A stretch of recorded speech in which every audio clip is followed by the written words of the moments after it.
Buenos días amigos y seguidores del canal de Efemérides Mexicanas e Internacionales. Hoy es 10 de febrero. Vamos a dar lectura a algunas de las efemérides más importantes del día de hoy.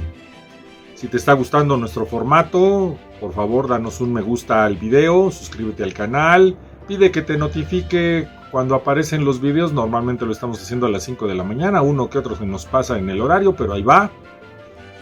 Y esperemos que tengas mucho material para ir leyendo y comprendas el devenir de nuestra historia en México. Hoy es día de la Fuerza Aérea Mexicana. En 1517 parten de la isla Fernandina, actualmente Cuba, hacia tierra firme 4 naves al mando de Francisco Hernández de Córdoba. Llegará a Isla Mujeres y poco después recorrerá la costa de Yucatán hasta el río Champotón. Históricamente se considera esta la primera exploración de la zona, aunque ya en 1511 Valdivia y sus hombres habían llegado por accidente a esa zona y no tuvo trascendencia histórica porque no generó nuevas consecuencias excepto la propia muerte, y que se quedaron vivos Gonzalo de Guerrero y Jerónimo de Aguilar, quienes después fueron conocidos o reconocidos por las tropas de Hernán Cortés.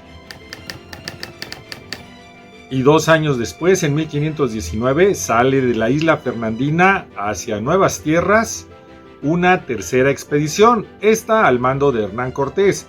Lo acompañan, entre otros, Diego de Ordaz, Pedro de Alvarado, Gonzalo de Sandoval, Juan Velázquez de León y Bernal Díaz del Castillo. En realidad Hernán Cortés se adelantó en su salida, lo querían capturar ahí en Cuba y vámonos porque aquí la riqueza es mía. En 1818 nace en la Ciudad de México Guillermo Prieto, a quien se atribuye la frase "alto, los valientes no asesinan", defendiendo él a Benito Juárez, que querían asesinarlo allá en Guadalajara. Habrá de distinguirse como poeta, periodista, dramaturgo, historiador y político liberal. Será diputado por varios periodos y uno de los principales sostenedores del Plan de Ayutla. Él muere el 2 de marzo de 1897. En 1821 ya se veía venir el fin del proceso de guerra de independencia. Don Vicente Guerrero y Agustín de Iturbide, después de cartearse, se entrevistan en Acatempan, del hoy estado de Guerrero, para afinar el arreglo del cese de la guerra de independencia y, en consecuencia, la consumación de la libertad de la nación mexicana.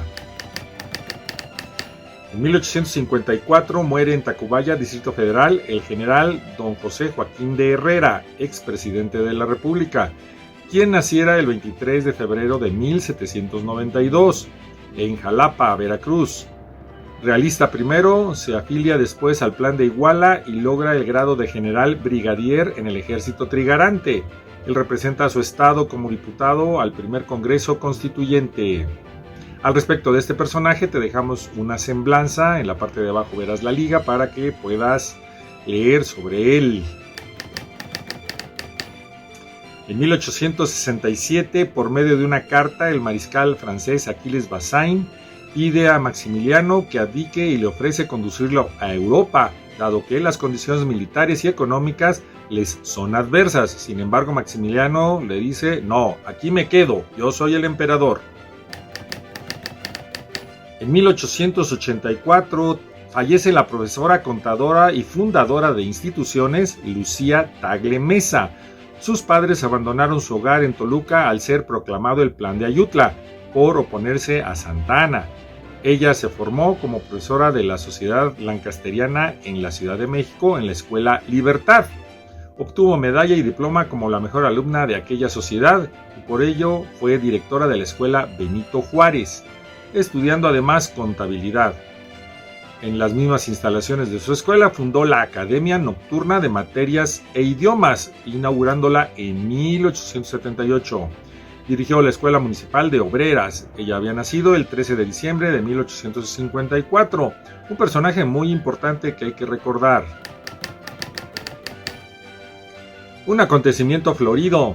En 1891 se celebra por primera vez la fiesta de martes de carnaval conocida como Batalla de las Flores. organizada por la Sociedad Liceo de Mérida, una efeméride muy local. Y haciendo un recuento de lo ocurrido ayer en relación al periodo llamado la Decena Trágica, se calcula que el día anterior, o sea ayer 9, murieron 506 personas al inicio de la llamada Decena Trágica. El presidente Francisco I. Madero regresa de Cuernavaca acompañado el día de hoy, el 10, del general Felipe Ángeles y sus tropas, designándolo como jefe del Estado Mayor de la Secretaría de Guerra. Y más en relación a la Decena Trágica, que estamos en el día 1, el día de ayer fue el día 0, estamos en el día 1. Los generales Aureliano Blanquet y Felipe Ángeles llegan con sus fuerzas a la Ciudad de México para apoyar al gobierno de don Francisco I. Madero, ante la sublevación de los generales Mondragón y Díaz, Félix Díaz. El primero habrá de traicionar a Madero y llevarlo a su muerte, es decir, Aureliano Blanquet. En 1944 se emite el decreto mediante el cual se establece que el arma de aviación militar, así llamada, creada por Venustiano Carranza el 5 de febrero de 1915, sea elevada al nivel de una fuerza armada. Finalmente, el 10 de febrero de 1992, por decreto presidencial, se establece oficialmente ese día como el Día de la Fuerza Aérea Mexicana, o sea, el día de hoy. Voy a citar textualmente y entrecomillo a la Comisión Nacional de Derechos Humanos. La conmemoración de esta fecha tiene como objetivo celebrar la creación de esta fuerza aérea y reflexionar sobre la importancia y el papel de este grupo de profesionales en la nación. Lo anterior debido a que la Fuerza Aérea Mexicana garantiza desde hace más de un siglo la paz y seguridad de los habitantes del país, actuando en importantes misiones de rescate y lucha contra la delincuencia y las amenazas exteriores. Cierro comillas. En 1952 muere en la Ciudad de México el inquieto y polifacético ingeniero Félix Pallavicini, quien naciera en Teapa, Tabasco, el 31 de marzo de 1881. Se distinguió como periodista, escritor, político y diplomático. En 1916 fundó el periódico El Universal. Muy interesante. En 1997 muere la locutora Lourdes Guerrero a los 58 años de edad.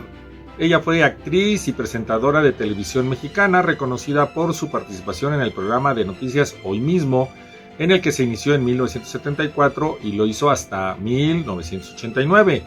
Trabajó en el programa de radio Palabras Prohibidas. Actuó en las películas Mariana, Amelia y Narda o El Verano. Nace el 7 de septiembre de 1938. A ella la vimos cuando ocurrió el sismo del 85. Se encontraba dando las noticias y que le llega a las 7:19 el sismo. Bueno, nos ayudó a mantener la calma. Para el año 2000 fallece en Soria, España, la pintora Elvira Gascón. Ella realizó sus estudios en la Academia de Bellas Artes de Madrid, especializándose en pintura, en particular desnudo humano. Se casó con el artista Roberto Fernández Balbuena y vino a vivir a México en 1939, cuando recibimos a los refugiados españoles por la Guerra Civil. Colaboró con el Fondo de Cultura Económica y en 1946 a 1956 en la ilustración de diarios como El Nacional y Novedades. Ella había nacido el 17 de mayo de 1911. En 2003 muere el fotógrafo mexicano-estadounidense Edgar de Evia, nieto del gobernador de Yucatán, Miguel Barbachano. Es conocido por sus efectos a lo James Tissot al usar un foco difuminado. En su fotografía profesional, claro. Él había nacido en Mérida, Yucatán, el 30 de julio de 1910. Para el 2006 tenemos registrado el fallecimiento del pintor y escultor mexicano Juan Soriano, quien destaca también como grabador, escenógrafo y diseñador de vestuario para teatro. Entre sus obras destacan El Toro, Paloma, El Caracol y La Luna. Él nace el 18 de agosto de 1920. En 2014 tenemos registrado el fallecimiento del investigador, historiador y cartógrafo franco-mexicano Michel Antochiv Colpa. Especialista en documentos antiguos, escribe numerosas obras sobre la cartografía e historia de México y colabora en la edición de varios libros tanto en nuestro país como en el extranjero sobre México y sobre Yucatán. Él había nacido en 1940. En 2015 fallece Moisés González Navarro, abogado, historiador y académico mexicano. Su obra historiográfica recorre casi toda la vida de México independiente. Nace en Guadalajara, Jalisco, el 6 de marzo de 1926.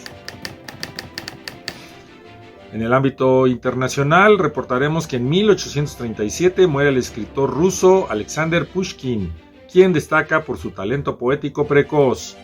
Se le considera el iniciador de la literatura rusa. Nace el 6 de junio de 1799. En el 2005 muere el dramaturgo estadounidense Arthur Miller, uno de los más importantes del siglo XX, entre cuyas obras se encuentra Muerte de un viajante y Las brujas de Salem, en la que hace una crítica a la intolerancia. Él nace el 17 de octubre de 1915. Para el 2009 tenemos registrado que hubo un choque entre dos satélites que orbitaban la Tierra, el Iridium 33 y el Cosmos 2251. Algún problema de sobrepoblación de satélites tenemos ahí arriba. Y hasta aquí las efemérides del día de hoy. Esperemos te estén gustando y tengas material para tu lectura y que te cultives.